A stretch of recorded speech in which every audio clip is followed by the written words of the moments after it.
And Subhash Bose later on, when he formed the Azad Hind government, he had an 11-point agenda. What all things he would like to see in the, in his government. And in those, one of those was giving away with polygamy, which was then prevalent in the Hindu society.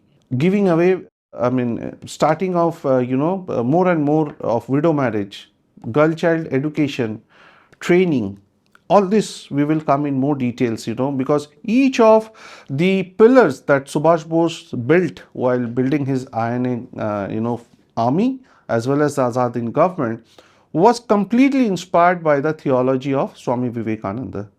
Be it the foreign affairs, be it the economic policy, the economic planning commission that we see today. The planning commission is a product or a brainchild of, none other than Netaji Subhas Bose. Because when he formed the Azad Hind government, he put a planning commission in place. If you read through the memoirs of certain INA soldiers, some of his compatriots who had the opportunity of working with him, were amazing. My family is also associated with Subhash Bose, so I will give you one or two stories, that those kind of stories do not exist in the public domain today. But I'll share it here. So, let's say, for example, why I say that, why Swami Vivekananda influenced everything. Let's say the Rani Jhansi Regiment, okay, comprising of 1500 odd women. The Rani Jhansi Regiment, you get a clear reflection of what is going on in Subhash Bose's mind in 1928. In the 1928 Congress Convention in Calcutta, he had organized 2000 volunteers, okay, of which 300 odd were female members, and the female battalion was led by Latika Ghosh, the sister of Aurobindo Ghosh, and who was an Oxford graduate.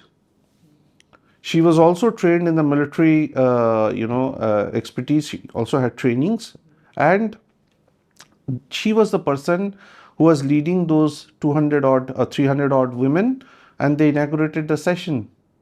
And Subhash Bose, if you see the pictures, Subhash Bose in 1928 was in a military attire, and complete military attire, like a general, like a 5-star, 2-star or 3-star general.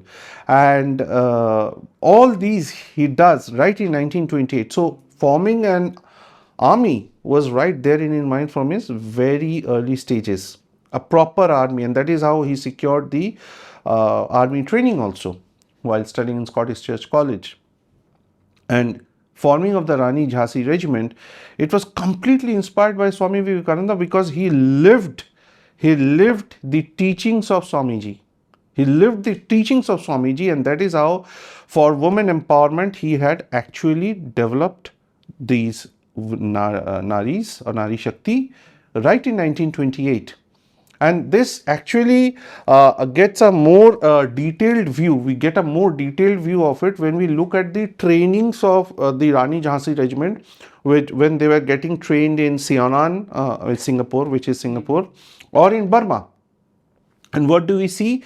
We see the Rani Jhansi, each and every woman is trained there in handling machine gun, light machine guns, 10 gun, brain gun, grenades, laying booby traps, and then they are trained in jungle warfare, they are trained in trench warfare, they are trained in horse riding.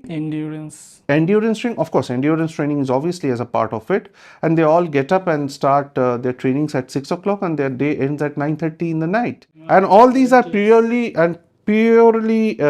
documented, that this is how the Naris, or they used to call them Ranis, like, we call in Indian Army now, we call the gentlemen cadets. They were like the Desi term of Rani. And of course, in parlance from Rani Jhansi. Let's go back to the Balak Subhash. After Swami Vivekananda's writings, he got at the age of 15, somewhere in 1912-13, that is the time, completely transformed his life. There was an internal conflict. What should I do? Should I become a parent's good boy, take up a government job or a British job and lead a comfortable life, or I should go the other way around? And this continued till he resigned from ICS. This internal battle continued within him. That is the time when his growing up years, which people do not know, he starts practicing Hatha Yoga to gain control over his human senses, basic needs basically, and also later on gets initiated to Kriya Yoga also. And that is, something which people do not know, or is not spoken about so much, is he was a sadhak or of a very high order sadhak, and he was a Dasnami Sampradaya sadhu also, and that is why you see him sitting on a tiger skin. I will give you more examples of it. So it's something to do with his early life when he yeah, left absolutely. home and Yes, went yes. to I mean, visiting. all those inspirations came from those days. So this is exactly what I was coming on to. The next point is he leaves home with one of his schoolmates and goes on to tour India on the same lines as Swami Vivekananda. He visits the same spots of just like Swami Vivekananda. And what he does is he approaches various mutts. He talks with many sadhus he meets, various categories, Vaishnavas, Shakti, Shaivites, everybody he meets and discusses.